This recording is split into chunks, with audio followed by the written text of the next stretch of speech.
Welcome into TYT's Indisputable. I am Adrienne Lawrence, filling in for Dr. Rashad Ritchie, who is out probably enjoying his holiday season, and I hope you have too. And today I'm going to be joined by the incredible David Shuster, who I'm sure you all know. David, thank you for coming in. Oh, Adrienne, it is my pleasure to be on with you anytime. Awesome. Well, we're going to rock this as a Rebel HQ show. And we've got so many stories to tell, some of which, are heartbreaking and some of which just, indicate that justice still must be done. So first up, we have a story coming out of Los Angeles where you had a 14-year-old who was killed by a stray police bullet. She's 14 and she was shopping for a dress. Now, I want you to look at her picture here. This young lady, if you can go ahead and put the picture up on the screen, she was at North Hollywood Burlington store when they fired on her. The fitting room she was in, her name is Valentina Orellana Peralta. She was killed by an officer's bullet that passed through the wall of a dressing room where she was found dying in her mother's arms. The young teen, she was at the store shopping for a dress for a quinceañera, a huge celebration for her and her culture. And the thing is that we have to ask ourselves, did this stray bullet just show up out of nowhere, or is it the fact that we have issues with LAPD maybe using weapons in places that are highly trafficked by innocent citizens like this child here? So let's talk about what is out there. In terms of NBC News, we have this understanding that police say it's unclear if the suspect, who was also killed by police, was armed with a gun, because basically the police were in the store to pursue the suspect. One hasn't been found in terms of a gun. And Los Angeles police said that they received a radio call about an assault with a deadly weapon shortly before noon at the store, which is located at the intersection of Laurel Canyon and Victory Boulevards. Now, when police arrived at the scene, they encountered a suspect who was in the process of assaulting a victim. That's what LAPD Captain Stacy Spell said. That's when police opened fire on that suspect in that store, who was subsequently taken into custody. The LA Fire Department later pronounced the suspect dead at the scene. And the authorities said that they found a metal cable next to the suspect, whom police officers were confronting, but that no gun was recovered. So we essentially get this claim from police saying that there was an assault with a deadly weapon going on during the holiday season in an extremely busy shopping center there in North Hollywood. And the police show up, there's no gun recovered in sight, but they decide to open fire. And we also want to talk a little bit about the background right now based on what law enforcement is saying is going on, because this shooting happened during what police are calling a rise in shoplifting. And so what we do know is that robbery, burglary, and theft are down in Los Angeles compared to 2019. But according to the latest crime data from the police department, and in recent weeks, police have indicated that those types of crimes are rising, pointing to incidents involving smash and grab shoplifters who descended on high-end shopping districts at the height of the holiday shopping season.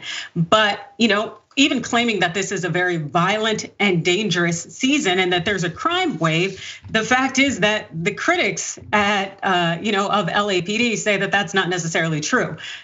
And so what we have is the fact that these smash and grab incidents, while alarming, have been happening for at least the better part of a decade. They argue the incidents have yet to create anything approaching a spike on a graph and are being used to scare residents, lobby for officer raises, and decry justice reform. We're not saying crime doesn't exist. That's what was said by Richie Sirendenko, an organizer with the People's City Council, a coalition of social and climate justice organizations. We're just saying the cops' own stats don't match their narrative. And they definitely don't seem to. And as a result, we are seeing police running up into very, very public situations. And we have a loss of life here by that 14-year-old. David, what are your thoughts? Well, Adrienne, I have a lot of questions that clearly the police, at least, are not answering. And that is when they put out a statement that says, okay, well, the suspect was engaged in an assault against somebody, and that's why police opened fire. Well, what kind of assault? Did he have a knife to the neck of the person that he was assaulting? Was he strangling them? Was that person almost dead? Or was it just like a fist fight? Because it matters, because what they've done now is they've decided, no, it was a life or death situation. So the police opened fire, and yes, they killed the suspect, but they also kill an innocent girl because a bullet goes through the wall. I mean, to me, the fact that the police would only say that it was an assault in progress suggests this was a terrible, terrible, reprehensible action by the police. That this idea that you shoot first and ask questions later can cause the loss of innocent life, as we saw in this case. And I mean, you tell me. To me, it seems like there's a negligence case, a huge negligence case against the police that's waiting to be filed in this by the 14-year-old's family. Yeah, absolutely. The fact is that they rolled in there gangbusters. It's the holiday season. This is a highly trafficked store. I know this store in North Hollywood. The fact is that there were a lot of civilians around, unarmed. And just like you said, David, this thought that this gentleman was armed, but was it with a deadly weapon or maybe was it with a coat hanger? Like the thought that you needed to open fire in this store that is populated with people, including children, during the holiday season. You can't tell me that's reasonable. And that will be the standard. Go ahead, David. And to me, that not only is it, I think it's absolutely right in terms of the standard is as it is, and the police failed to meet the standard, their obligations. But to me, this also gets to this whole idea that there's something about police culture, this idea of having to use brute force. They are trained to overwhelmingly use force, lethal force, without much thinking about it. And to me, that's where all these problems come, that if the police had just thought, okay, let's think for a second. We're in a highly trafficked store. There's a lot of people around here. There are a lot of innocent people. Is this person really in a life or death struggle with whoever he or she is assaulting? And to me, if there was just that pause, if they were trained in either de-escalation or tactics about how to stop somebody without using lethal force, was there opportunity to use a stun gun or something else? And to me, without even trying those steps, it just seems reprehensible. Yeah, and the fact that what you're seeing officers use lethal force to protect property. What, you're gonna protect a pair of discount shoes at Burlington Coat Factory? Get out of here. That's not even legit or reasonable in any way. What kind of society are we that we think that someone should take a bullet for taking some shoes? Like, I don't even see how this could be reasonable in any way. This thought that, there's an increase in a wave of shoplifting when the numbers actually don't support that at all, as opposed to they're being manipulated and used to justify acts like this that are reckless, in addition to getting more funding for police departments. We really have to think about what we're doing as a society. And one good thing that is coming out of this, even though justice has not been done, is the fact that there's a GoFundMe. And if we want to put that up now, there's a $24,000 just about has been reached for the family of the victim, that little girl, Valentina Orella Peralta, who lost her life. She was shot and she was killed, whether intentional or not. It was reckless, and she lost her life in that Burlington Coat Factory. So if you would like to donate, please feel free to give. I can't imagine what her family is going through in this holiday season, knowing that they lost their child shopping for her quinceañera dress that she will not wear. She will not make it to her 15th birthday because the LAPD decided to go gangbusters in a heavily trafficked department store in North Hollywood.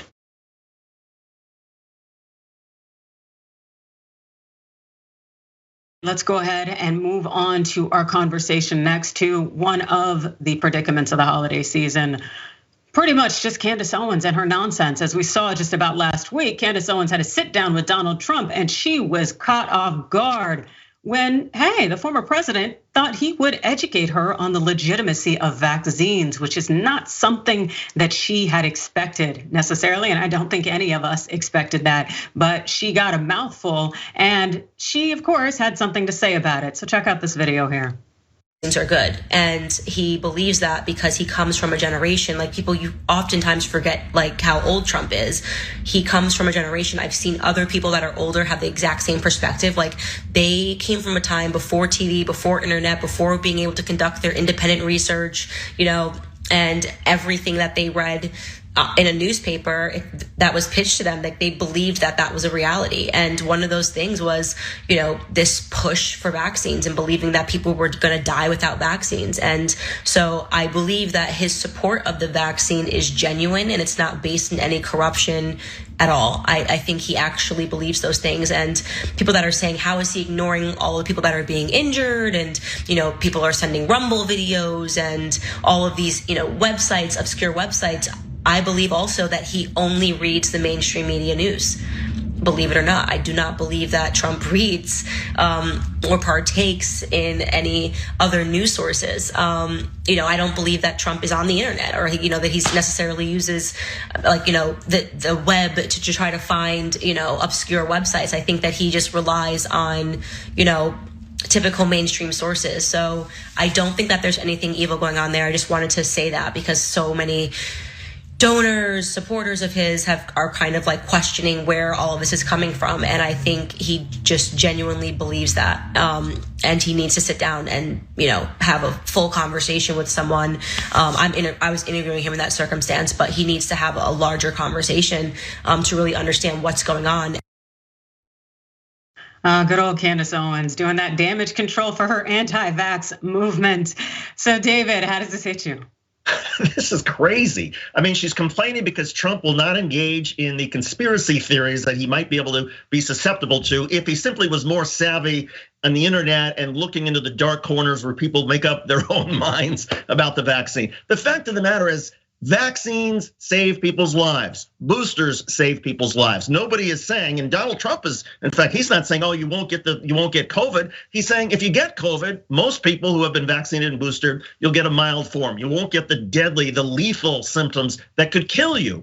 But whereas the odds show you're like 30 times more likely to die from COVID if you don't have the vaccine or if you don't have the booster. It's that simple. And people like Candance Owens, they can play around with the numbers. I guarantee that if you gave 100 million people penicillin, you're gonna find a couple people out of 100 million who are gonna have a terrible reaction to it. Like any drug, you discover that when tens of millions of people get exposed to something, there's always gonna be a very, very small fraction of people who will not react well. Just as there's a very, very small fraction of people who get any kind of vaccine who don't react well. But that's not proof that everybody should therefore not get the vaccine in order to protect yourself. It's crazy, it's insanity. Yes. Oh, absolutely. And it's interesting that Trump gets it, and but it's totally on point or on character for Candance Owens to essentially try to counter Trump's logical and very factual statements about the vaccine. It's just so interesting how Trump decided to actually be presidential and actually act right in a moment in which he is not a president. But I think the reality we have here is that Candance Owens will continue to try to manipulate, make things up, promote anti-vax movements, whatever she can to continue to get the coins and collect them in her pocket. But clearly Donald Trump is not necessarily on her side, which is very fun indeed to watch. And the politics of this is the politics, as I was gonna say, Adrienne, is also fun. And I've been dying to ask you about this because there's this whole theory that Donald Trump is being reasonable, that he's saying all the right things about the vaccine and the booster because he now wants to moderate himself in order to appeal to particularly to women in advance of 2024. And I have to confess that when I saw Donald Trump's comments to Candance Owens and what he said to Bill O'Reilly, it seemed very reasonable. I was like, yeah, I think he might actually save some people's lives. This is sort of the old Donald Trump that people sort of liked back in the day. Do you think that's what he's doing, and does it work? Yeah, I do think that's what he's doing. I don't think he had a change of heart. I think he had a change of strategy.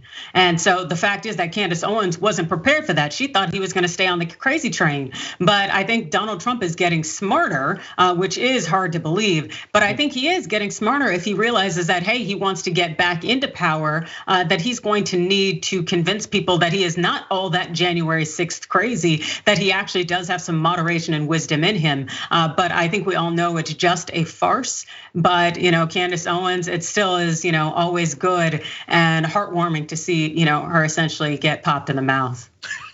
Proverbially, of course. And she definitely got that for sure. She did, yes. And there is a GOP member of the Rhode Island Congress who is out there essentially getting popped in the mouth on social media right now. That's the minority leader of Rhode Island House of Representatives, Patricia Morgan. She put out some pretty much blatantly racist tweets, and one of them is trending right now. Let's put it up right now and let me know your thoughts on this. So she posts, I had a black friend, I liked her, and I think she liked me too. But now she is hostile and unpleasant. I am sure I didn't do anything to her except be white. Is that what teachers and our political leaders really want for our society? Divide us because of our skin color, #CRT.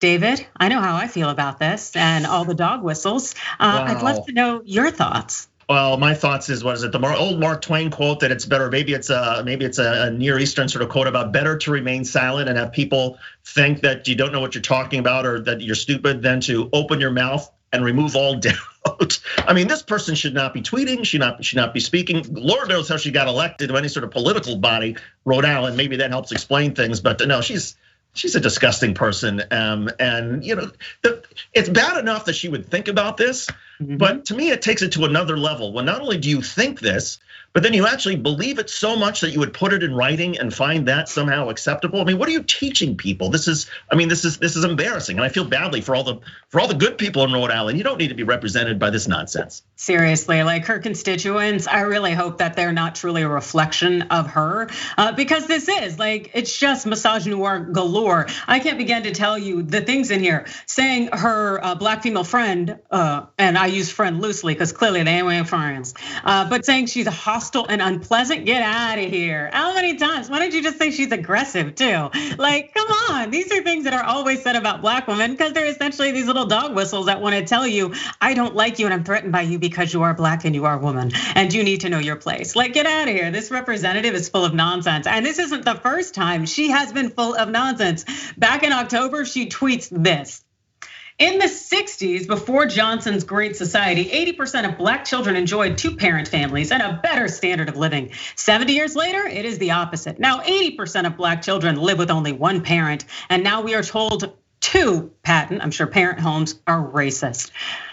Once again, it's like playing on racist tropes, and it's just, this shows you who this person is. And check out this, because back in April, she had this to say about voting rights laws. Why treat the Black electorate like helpless children? It's clear that when Blacks are sufficiently motivated, they have little trouble meeting the same requirements that other groups meet and casting a vote. Oh, wow. Patricia Morgan really has it in for the Blacks. Like, get out of here. She continues to show us who she is, which, oh my God, I would say is just straight racist. David? Oh no, she's total racist. And what to me, I mean, I guess there is a benefit, right, to people like this being able to have a platform and being able to speak because it's easier to spot people who are racist. In other words, they're not just sort of hiding, they're putting it out there for all of us to see. Everybody who has any questions about Patricia Morgan, you don't even have to talk to her now. You don't have to read any of her previous historical writings if she has any columns, whatever she might have had in the past. Just look at her Twitter feed. She is full on racist. And this doesn't belong on Twitter. It certainly doesn't belong in the Rhode Island legislature. And I would hope that, if we had any sort of shame, her political party would excommunicate her and say, no, it's okay. We don't need you serving in our party ever again. Yep, that would be very, very nice. But hey, what we're seeing from a lot of these leaders out here is the fact that they are either remaining silent or they're backing these individuals who are the problems. But I definitely hope that Patricia Morgan gets whatever help she is entitled to and what she needs, because she shouldn't be representing people, let alone using her platform to promote racism and racist tropes that continue to keep us divided. But we definitely have more for you, and you are going to enjoy it. We've got a Karen, a new one in the friendly skies up there. And we've got a lot more for you in terms of change and the justice that lies ahead. As Dr. Richie would say, stick and stay.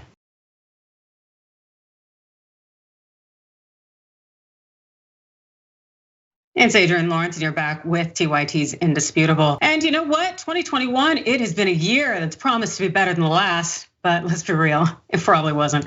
Anyways, but we could take at least a progressive look back at that year. You can join Cenk, John Iadarola, Dr. Rich A, and Senator Nina Turner as they crown the ultimate Turk and Jerk of the year. That's tuning in tomorrow night, December 29th at 8 p.m. Eastern, 6 p.m. Pacific. That's at tyt.com live or YouTube. Also, are you looking to offset your carbon footprint, maybe be a little bit more sustainable as an adult?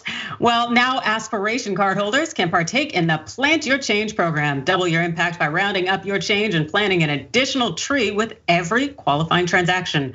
If you already have an Aspiration Spend and Save account, you can just log into the profile, go to Manage, and enable Plant Your Change. And even if you're not an Aspiration card holder already, you can still plant your change. Just get started by clicking the orange Get Started button when you visit aspiration.com/TYT. And well, it's the conversation. I think you've seen me on it a few times. And today it is live at 5:30 Eastern, 2 p.m. Pacific, 2:30 p.m. Pacific, at tyt.com/live. And that's before the Young Turks. I want you to make sure you subscribe and watch all of the interviews at youtube.com/TYT conversation. And also after Indisputable today, you can go to twitch.tv/TYT.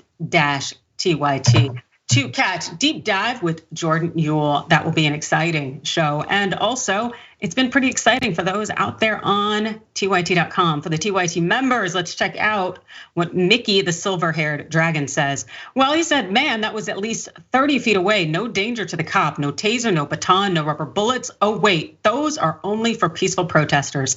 With that video, let's see the cop say he feared for his life. Yeah, that seems like something indeed. And it seems like he's probably referencing that shooting that was in the Burlington coat factory that took that 14-year-old girl's life.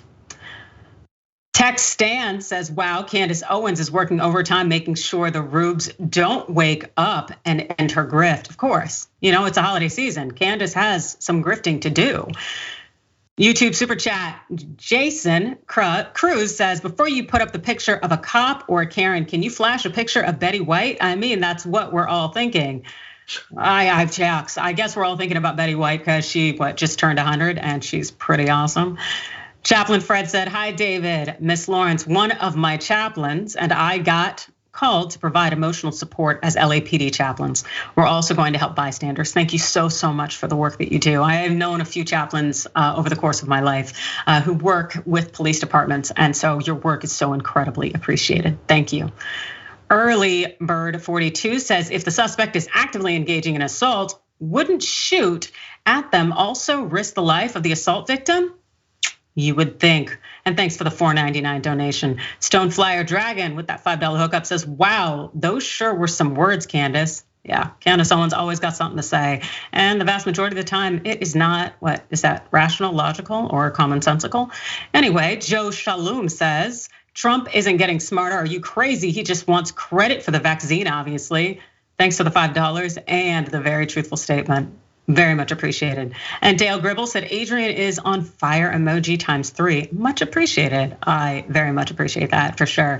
Twitch, Progressive B says they definitely should not have fired, but he was assaulting people in the store. A taser and an arrest was the appropriate move. Indeed, if he didn't have deadly force, why did those officers in North Hollywood think deadly force was acceptable?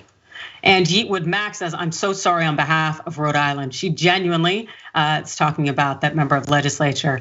She genuinely doesn't represent us. I've legit not heard of her because our Democratic reps are so much more vocal and active. I'm glad to hear that.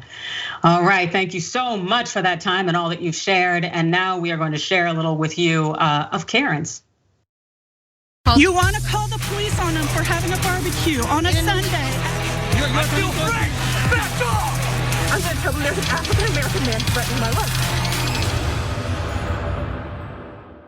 Yes, you are. Yeah, but you're ass on. Who invited you to come I'm eating and I can drink your ass up? Don't you dare talk to me like that. God damn it. You're standing Why I want to. Stand your ass up. Stand your ass up. Sit down, Karen. Karen? You're a goddamn Karen. No. Sit down. Sir. Sit down, Karen. Sit down. Listen, no, you're the. Oh, no, you're the.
those guys were not friendly with that Karen. Oh my goodness. She is definitely a special individual. And you know what? I think she's having a very special experience based on what we know in terms of the aftermath of what happened. So according to the Atlanta Police Department, the disturbance happened while the plane was in the air, as you got to see. Passengers and Delta employees were injured during the disturbance, APD said. After arriving at Hartsfield-Jackson, officers met the flight at their gate. After talking with employees and passengers, the woman was taken into custody. FBI agents also responded and took over after that. The FBI is investigating and hasn't announced any charges. But I think many of us know that when you act up in FAA territory, you could always end up facing some very, very steep penalties and fines. And this is according to 11 Live's legal analysis, 11 Alive. This from Jessica Brown and Dawn White. They concluded that she could be charged with a felony by interfering with the lawful duties of not one, but two, I think maybe 3 flight attendants, because they had to restrain her and continually ask her to stop. That's according to Atlanta prosecutor Daryl Cohen. And he said that she is potentially facing both misdemeanor and felony charges. She might also face criminal charges for assault and maybe battery. That's according to federal defense attorney Tom Church. My understanding is she punched him, scratched him, and spit on him. I think each of those individually can be a criminal charge, a criminal count. Yeah, I can tell you that, yes, definitely. That definitely seems to be a waged assault on this gentleman, as well as the flight attendants, and essentially feeling the need to continue her assault on him and thus fighting against them. David, how does this feel? Well, I mean, look, it's bad enough that anybody's got to go to Atlanta Hartsfield Airport, literally the busiest, the craziest airport in the world. And now, at least for everybody on that flight, they had to deal with that crazy woman and that guy gets scratched in the eye because of some argument over masks.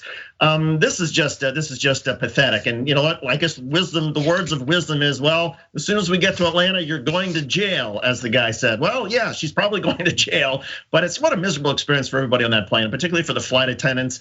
Again, and it gets to this point that there's something in the air. Maybe it's because of COVID the last 2 years. Maybe it's because of flying during the holidays. But there's something that is causing people to literally go insane in front of us. And that's why, we all have our phones at the ready whenever we travel now, because we know that the pressures of travel can be so much for some people that it brings out their racism, it brings out their hatred, it brings out their bigotry, and it brings out the fact that some people simply do not have any judgment. And if you're gonna yell at somebody for not having a mask and you've got your mask pulled down to your chin, you don't have any judgment and you're not doing any credit to people who do want people to wear masks.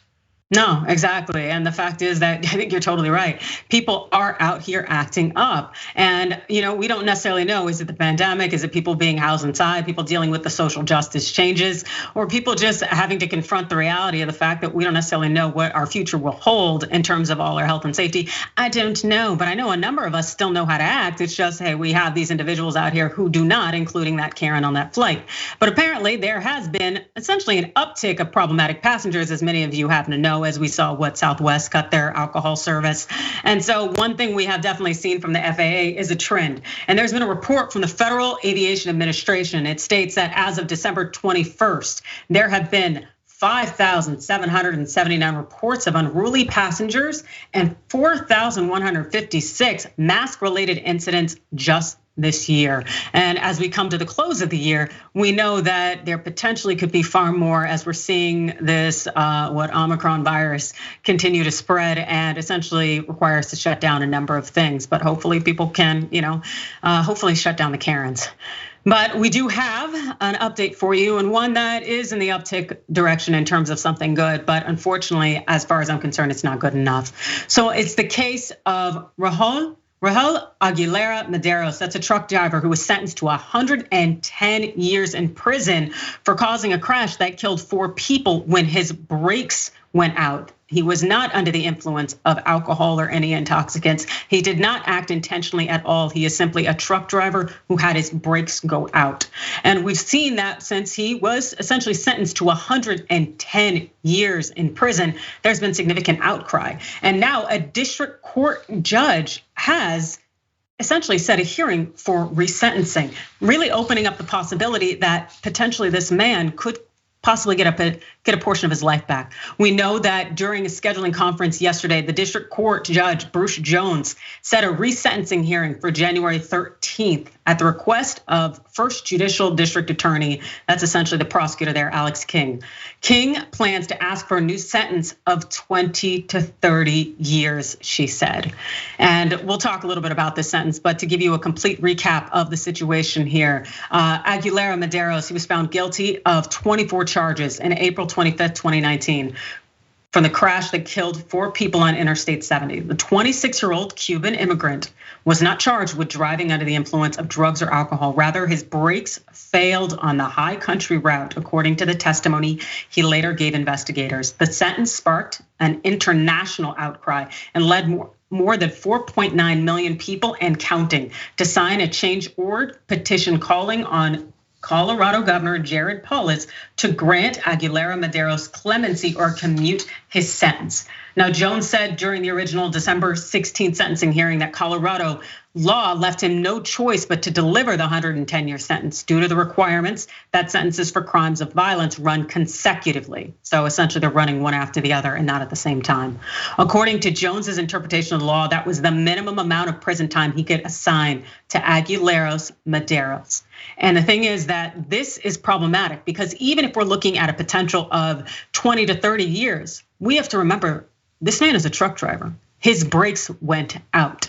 He had no control over the situation whatsoever. I don't believe there was any finding that he was negligent in not caring for the service of his vehicle, that this was a matter of something that happens to truck drivers, which is why there has been such a significant outcry. Also, the thought that there'd be 20 to 30 years potentially of his life. This man is a young father, and it is very problematic. And even the judge recognizes that. The district court judge, that's Bruce Jones, he said he has some doubts when it comes to resentencing. Jones expressed some trepidation about the prospect of a resentencing hearing before the case could be appealed. Aguilera-Mederos' lawyer have 149 days to file the appeal, he said, which they haven't done yet, which is understandable because they don't want to enter the appellate jurisdiction while they're trying to get a resentencing. So the deadline for Mederos and his legal team to appeal is 49 days after the sentencing, which would technically be January 31st, 2022. Mederos also has up to a year from the December 13th sentencing, where he got 110 years, to file a motion under Rule 35B for the judge to reconsider his sentence. Now, that motion, I'm sure, will be filed, but in the meantime, even having a prosecutor recommend 20 to 30 years, this isn't right, David. Yeah, it's not fair at all. I mean, he, as you pointed out, he didn't own this truck. It was not his truck. He was essentially just using it to transport materials. Where's the owner of the truck? Where's the person who was responsible for checking the maintenance and the brakes and the engine and everything else? That is the group that needs to be held accountable. This guy is gonna live for the rest of his life knowing that he was involved in an accident that killed a family of 4. That's enough of a burden on any human being. You don't need to add to it by giving him 20 or 30 years. I think the governor should commute his sentence, and the folks in Colorado should focus all of their prosecutorial authority and resources on going after the owner of the truck, the people who were negligent for the brakes. That's where the outrage should land. It shouldn't be on this poor guy who was just doing his job to the best of his ability. Absolutely. The fact that this 26-year-old Cuban immigrant who is a father was driving a truck that had failed brakes. This happens. That's why they have those rollaway docks on the side of the trucking routes, just in case your brakes fail and you have a problem.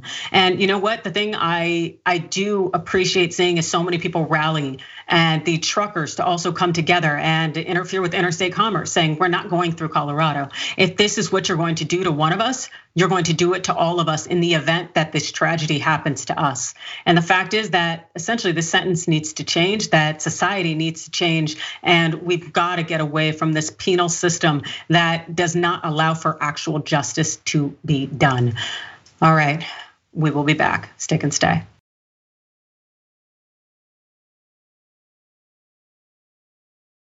Welcome back to Indisputable, Adrienne Lawrence, and let's hear from the people. So we have TYT members.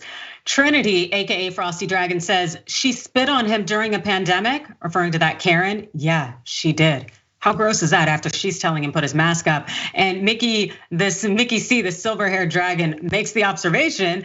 He says, I read that the man had his mask off because he was drinking. I hope that they press every one of those charges against her. Her mouth was bad enough that she turned violent against the flight attendants and the man. Totally agree with you. If the fact that he was taking a sip of water or maybe just, crunching some pretzels or nuts and she responded that way, yeah, no, she really needs to have the book thrown at her. YouTube super chat, ex Duval County with that $5 donation. Thank you. It's not funny, but now you're double going to jail. B word almost took me to Jesus. Yeah, it was pretty comical. That man, he was there. He knew what he was doing. He was there for the crowd. Non-human humanist with that $5. Thank you. There was in the reporting that the company had a story of getting fines for neglecting brake maintenance. This company's boss needs to get charged. Absolutely. If that is accurate, where this company, the one that owned the truck, had a history of that, this man is more a victim without question than anything. He could have died as well. It's wild out there, but hopefully the justice system will actually render justice. And the homeless Forrester says this is why millennials are mass quitting these types of jobs. Twitch, LaRocco says exactly, company failed safety inspection. So why does this dude still have to get stuck hauling the bag and pay 30 years of his life? That's a damn good question. But I can tell you, we don't have the answer other than the system is rigged against us. And so hopefully there will be change again. But thank you all so much for your contributions and your comments. And let's go ahead and turn to a conversation going on right now that a lot of people believe needs to be elevated.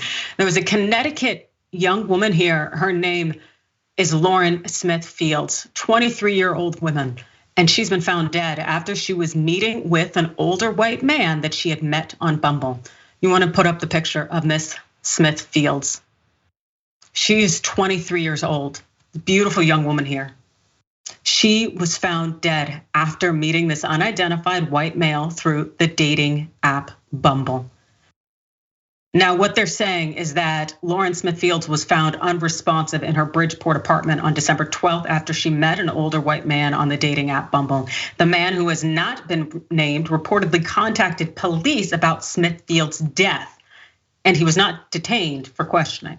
That's according to Westchester News 12 reports. Lakeem Jeter, that is Smith Fields' brother, says that he asked authorities about the man, but was told that he was a nice guy with no need to be investigated.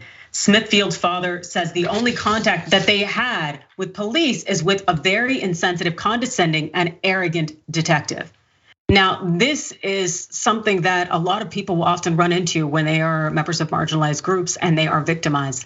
The fact is that when we have a potential perpetrator who may be white and male, it's often the benefit of the doubt, the nice guy tactic. The comment, the fact that this is a young Black woman who showed up dead, the thought that her life was less worthy of essentially the respect of justice, of finding out why she died. And I can tell you that her mother is very upset, and also her family members, they want to know why they're not getting answers. And we do know that there are people now speaking out. Councilwoman Maria Pereira says police owe Smith Fields' mom an apology.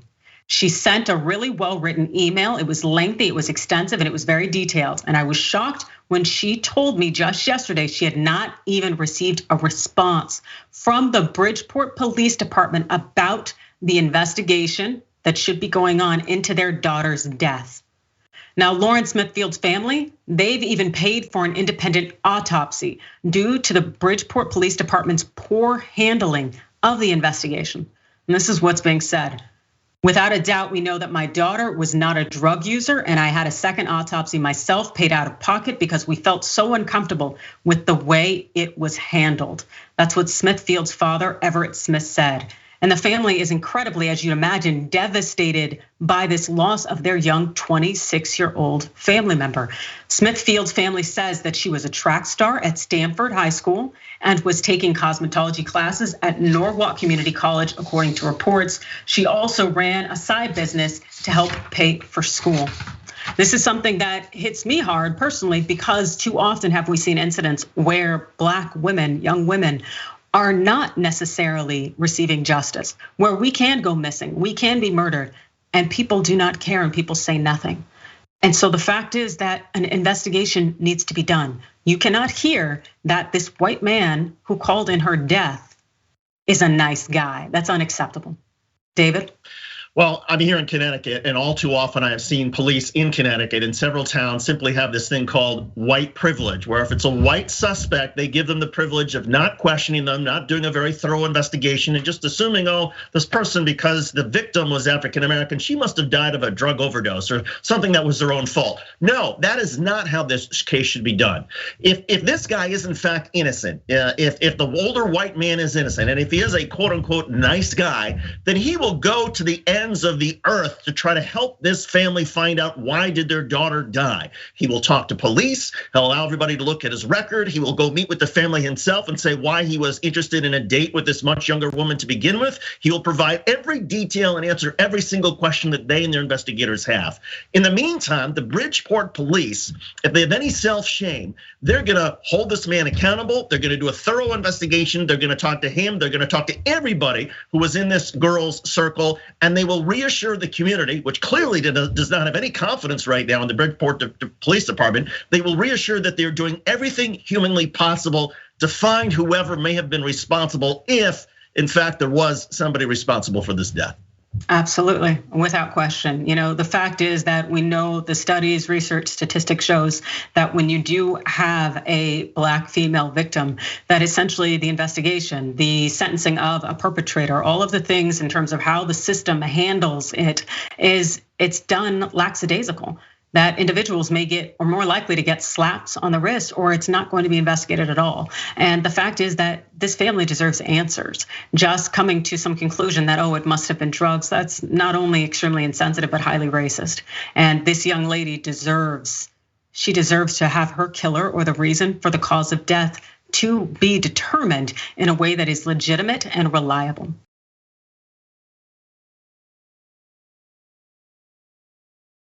And there's also a young man's death. He also happened to be Black, that is recently also making headlines. And that was that 13-year-old that you may have heard of who died following an attempted police traffic stop. He was on a dirt bike that crashed after the police tried to pull him over. We want to put up his picture here. This young 13-year-old boy, this is Stanley Davis Jr. He died following a crash after police tried to pull him over. 13 years old, a child involved in an attempted quote unquote traffic stop with police. There is no reason he should have died.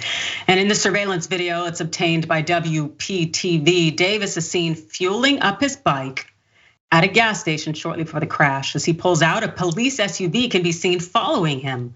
The teen, who was reportedly wearing a helmet, collided with a sign in the median, and he was pronounced dead at the scene. Police saw the teen, quote unquote, according to the police department, driving recklessly on Boynton Beach Boulevard, according to a statement from that local police department. The teen crashed the bike in the 800 block of North Federal Highway while officers attempted a traffic stop. That's according to police, mind you. And now we have a statement from the police chief.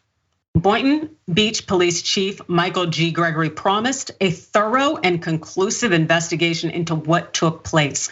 Now, the probe into the attempted traffic stop will be led by the Florida Highway Patrol, Gregory said. The Palm Beach County Medical Examiner's Office will also investigate the child's cause and manner of death. This is according to the police chief there. We have a picture of him, Boynton Beach, and forgive me if I'm pronouncing that incorrectly, but that's Police Chief Michael G. Gregory. He says there's going to be a full investigation, but the question is, are we going to get answers on why this police SUV was following this young boy such that he ended up colliding with a sign? We do have, from at least NBC News, an understanding that once the investigations conclude, Gregory said that his department will conduct an internal investigation to determine if any policy violations or procedures occurred. The officer involved in the attempted traffic stop has been placed on administrative leave, Gregory said. It was unclear Monday afternoon if that leave was paid, however. And Tina Hunter, that's the teenager's grandmother. Well, she's calling out police for essentially chasing down her grandson. And this is what she had to say. That was my grandson, my only grandson. They chased him. He just panicked because he's just a kid. Chased him right to his damn grave and figured he's just another black boy and ain't nothing is going to be done. That's the prejudice of the Boynton Beach police that we've been having problems for all these damn years. This young boy being chased by police while he is on a dirt bike. For what reasons?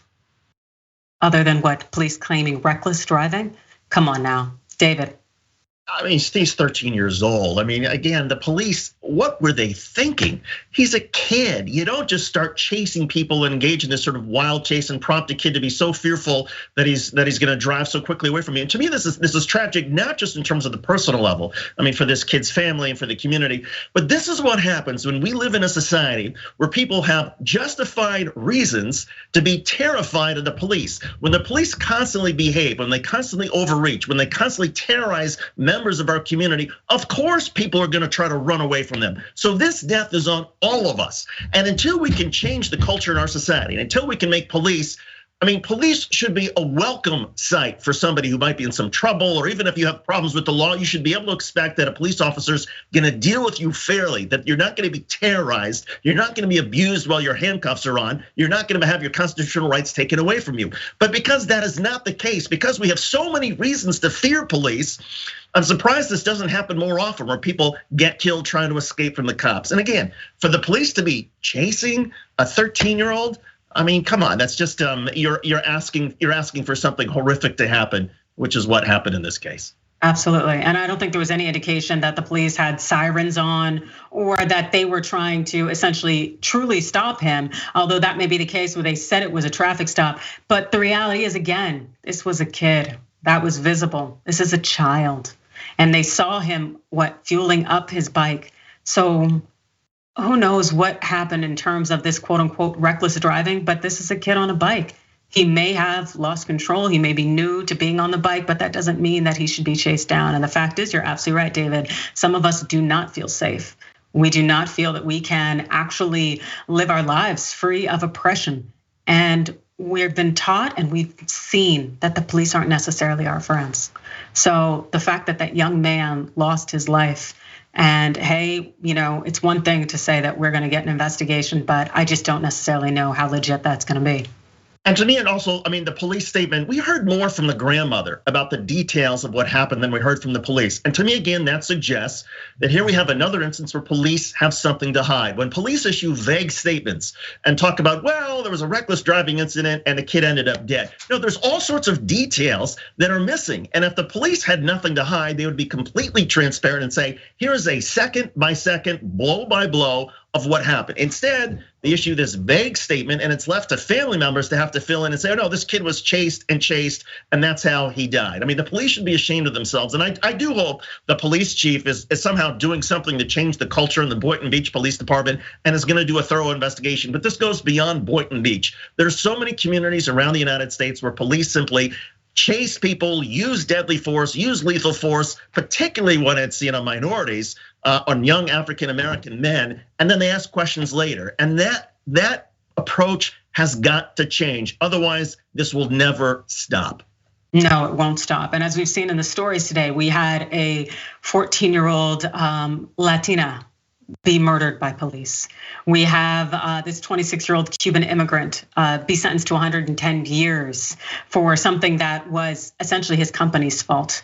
We have this 13-year-old boy die as police come after him. We have this 26-year-old beautiful young Black woman who is not receiving the investigation into her death that she should be. We are seeing that the inequities of our system, essentially, they befall people of color, people who have the least societal power, people who have been marginalized and held back for so long. And it's just mesmerizing to me how the justice system insists on us continuing to essentially invest in it and to have trust and faith in it. But I definitely thank you so much, David, for joining us today, having these enlightening conversations. Where can people find you and find out more about you? Adrienne, they can find me where they can find you on Rebel HQ. When you're doing those videos, it's on Facebook, it's on YouTube. It's one of the channels of TYT, and so people can look for our videos there. And Adrienne, like you, I have fallen in love, although it's a love-hate relationship, with issues of justice over the past year. It is so important that we make progress on justice, and thank you for shining your light on all these stories as well. All right, thank you so much, David, and definitely everybody out there, check us out on Rebel HQ.